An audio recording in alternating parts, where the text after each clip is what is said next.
What's up everyone, welcome back to my channel. So today's video is going to be a Q&A part 2. So I'm just going to be answering your guys' questions that you guys asked me on Instagram, and I am actually recording on my phone, so I have to write them down on my little notepad. First question is, what's your love language?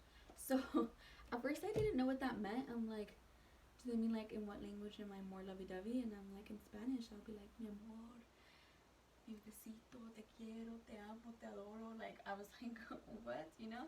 But then I was like, wait, I think they mean like, you like the whole affection and like the physical touch and the words of affirmation, like stuff like that, right? So I need the attention, so I think I need all of that. I'm saying like with words, with action. So acts of service, like I feel like I need I don't know, I need to see it, I need to hear it, I need to feel it, kind of thing. So I feel like I need it all. So I hope that answered your question for what's your love language. Have you ever done something you've regretted? Whew, si les contara. No, I'm kidding. I feel like we all have done something we regretted. I think I can't think of any like right at this moment, but I think the most recent one that I'm like, ugh, that I do regret, that it literally haunts me, the bike that got stolen. In my last video I mentioned how my boyfriend, he got like a really old bike, he put it together, he fixed it up, painted it, and I only had it for like a month. I left it outside the store and it got stolen. So yeah, I think that's one of the things I regret right as of right now. I should have had a lock. I had been doing that like for that month already. Like I just go to the store and like I would leave my bike there and nothing had happened, and then it happened. So yeah, lesson learned. Literally, I said it haunts me because I have dreams about it, and that's what gets me more mad, because I have dreams that I find this bike and then I wake up and then it's like, my bike, why are you like haunting me still? The next question is, it's not a question, but it's like, why are you such a bad bitch, LMA? Oh my god, thanks Karina. Yes, así me hizo mi mami, mi papi, I don't know. The next one is, no offense, but what happened to beauty pageants? Or yeah, no offense, but what happened to doing beauty pageants? When I was younger, I was all into like beauty pageants. Like I really wanted to go and do them. I told myself like once I'm older, like once I'm old enough, I'm going to do the Belleza Latina. And then I never did it. But I was like really into like runway modeling. I was actually going to be a part of the modeling agency, but it was like too much money. It was really expensive, so I didn't end up doing it. This was when I was like in middle school, I think. But I was always like really involved in school, and I always participated in like the I don't even know what to call them. They're not beauty pageants at school, but like, you know, like princess or queen or stuff like that. So in middle school I was the princess, and then in high school I did homecoming princess, and then I won prom queen. So I did that. So I was like, so you get the crown and the sash, but it's not really a beauty pageant. And then my first year of college, I did do a beauty pageant. That one was a beauty pageant, and that one was called like Miss Teen California, or Miss Teen Pageant, Miss Teen something. I don't remember what it's called, but it was called like Miss Teen. And out of like 300 girls, I think it was, I was left in the top 10. And I think you also won like $500, something like that. It was like a little scholarship. But that one was more like a beauty pageant, because you had to like have different outfits and show your talent, like do stuff like that. All the other ones were like prom queen or homecoming princess, like the school just votes for you. And then after that, that's when I did this year I did the Miss of my city, and that one's a scholarship. I don't consider it a beauty pageant, but you still get the sash and the crown. But I don't know, I think I just lost interest in actual beauty pageants. I realized that it was more, that those are more about like, they're called beauty pageants, and even though it's not really about beauty, it's about other stuff. I feel like it is really focused on the way you look and stuff. So I don't know, I just kind of lost interest. We'll see though if I end up going back to that, and then if I end up doing some beauty pageants. The next question is,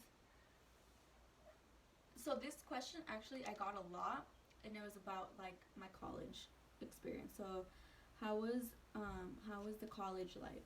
So I actually might be doing a whole entire video about my college experience at UCLA, but just to briefly answer the question, my college experience was really, really good.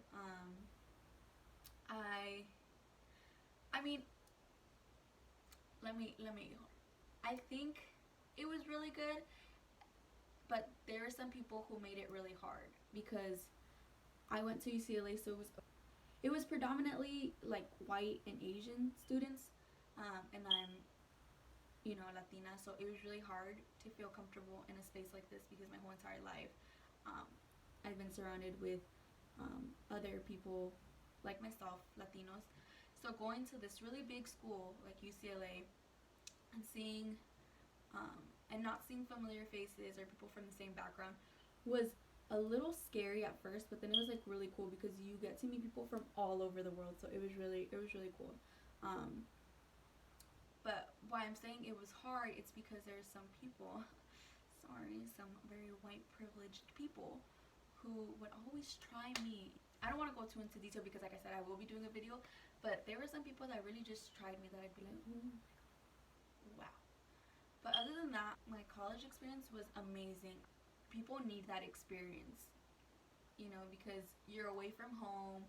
You literally are doing everything by yourself now. You're living on your own, either in your dorms or your apartment, and it's like now you're paying your own rent at your apartment. Now you're like cooking for yourself, like you're doing all these things, so you kind of like grow a little more independent, and I think people need that sometimes.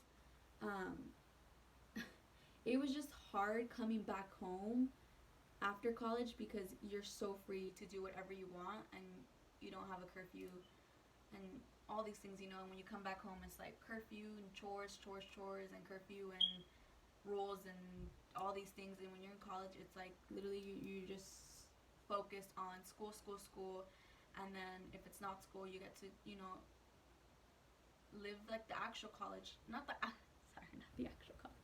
And you get to like party and do these things. So I don't know, I really enjoyed it. I loved college. It was awesome. Like I said, that's actually where my boyfriend and I met. We met in college through this club event. Most of my college life was with him, kind of thing, I guess. So we would always go to parties together and clubs together, and I don't know, I think it was really fun having him there. So yeah, I don't know, college was fun. I will make a video, so yeah. What are you doing for your birthday? So my birthday is coming up. My birthday is April 24th. And I'm going to be 23, and I have no idea what I'm doing. Before this whole quarantine thing and you know, the coronavirus, I wanted to throw like a little kickback, you know, a little party, a little get together, and then obviously that was impossible. But I don't know what I'm doing now. I hope my parents still can get me a cake or something. I hope people can still sing the Mañanitas to me. What my dad does though is every morning he wakes me up. Every morning of my birthday he wakes me up with the Cepillín song. Like, ¿cuántos cumples? 2, 3, 40. I don't know that song. I know you guys know what song I'm talking about, but he always plays it. So I hope he does that this year as well. Oh my god, did y'all see that? My little bun move. I hope he does that this year as well, just because there's nothing much to do. But I don't know, just probably spend time with my family, eat some cake. That's what I'll probably be doing for my birthday. How sad. How is your relationship with your boyfriend's family? So my relationship with my boyfriend's family is really good, actually. I love his family. He has a really big family, so I love that about them because there's always something. So if we're not like at one place, we're at another place. So it's like una carne asada acá, una comida allá, wine night over here, girls night over there. Like, it's always something because he has 6 siblings. So I have 4 sister-in-laws and 2 brother-in-laws, and it is a really big family. So I love that. And we actually have a group chat together, which is really cool. Like, I know it's just a group chat, but I am happy that I'm in that group chat. Like, it makes me feel close. And like, I really miss them with this whole quarantine thing because we haven't seen each other.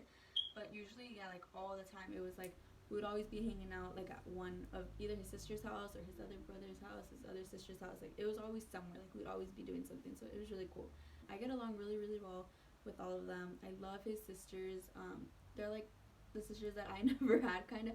I mean, I have a sister in Mexico, but I didn't grow up with her, so I don't really know her like that. But with them, it's like the sisters that I've never had. Like, I think they know my biggest, darkest secrets. And we always hang out, and my boyfriend's not even there when we're hanging out. Like, that's how cool it is that I get to hang out with them even though my boyfriend's not there. And it doesn't even feel awkward at all. I don't know. I love his family. The next question is, are you still obsessed with Hello Kitty? Yes, I am still obsessed with Hello Kitty. I love Hello Kitty. I love cats in general. So you guys can see with my shirt, it says perfect. It's two little cats, little like wings and roses and stuff. I love cats. I love Hello Kitty. Hello Kitty till I die. I think just as I've gotten older, I've toned it down a bit. Like, I have like here and there a few things in my room of Hello Kitty, and it's not how it was like growing up, where it's like everything was Hello Kitty. But yeah, I still love Hello Kitty. What do you think is the biggest lesson we should learn after COVID-19?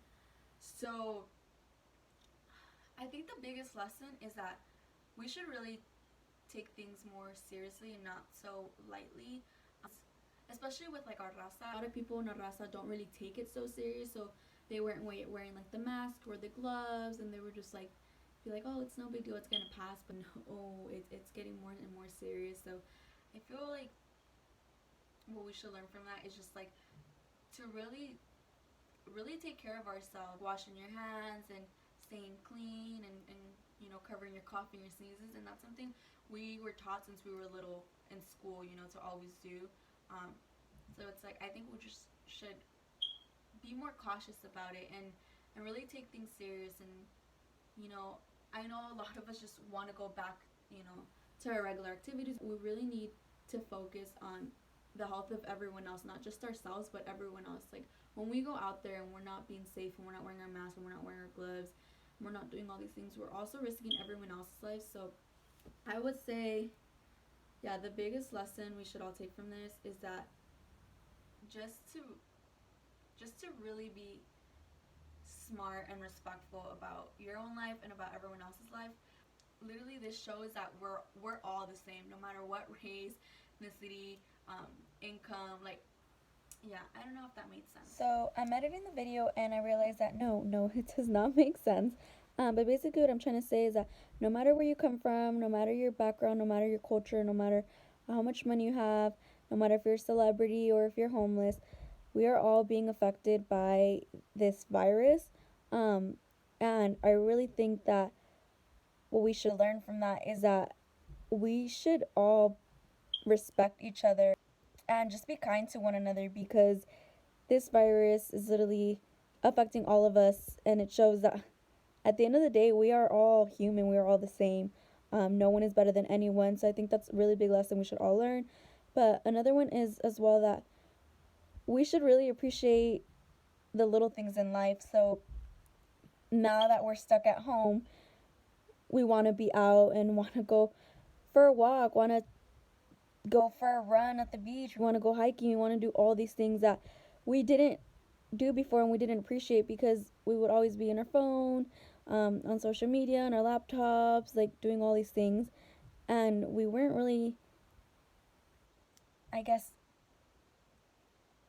taking advantage of our beautiful world of nature, you know, of little things like that. So I think that's also another big lesson we should all learn, is to really enjoy life, to really live, you know, to really go out there and do stuff, you know, not just stay at home and watch Netflix and our phones and social media and do all the things, which I know I really need to learn because I would hardly go outside and I was just always stuck on my laptop and do all these things. But yeah, basically, yes, those are the two things that we should learn, is basically just to be kind to one another, because at the end of the day, we are all human, we're all the same, we're all being affected by this equally.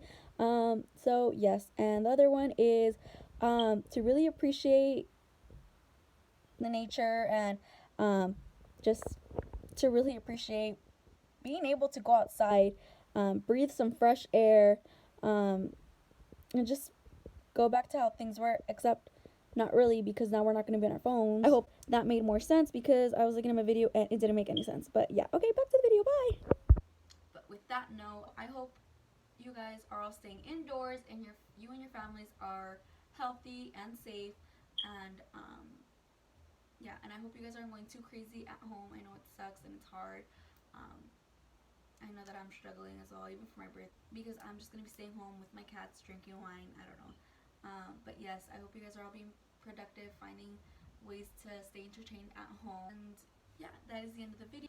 Please like, share, comment, and subscribe so you guys can see all my other videos. I'll see you guys next time. Bye guys.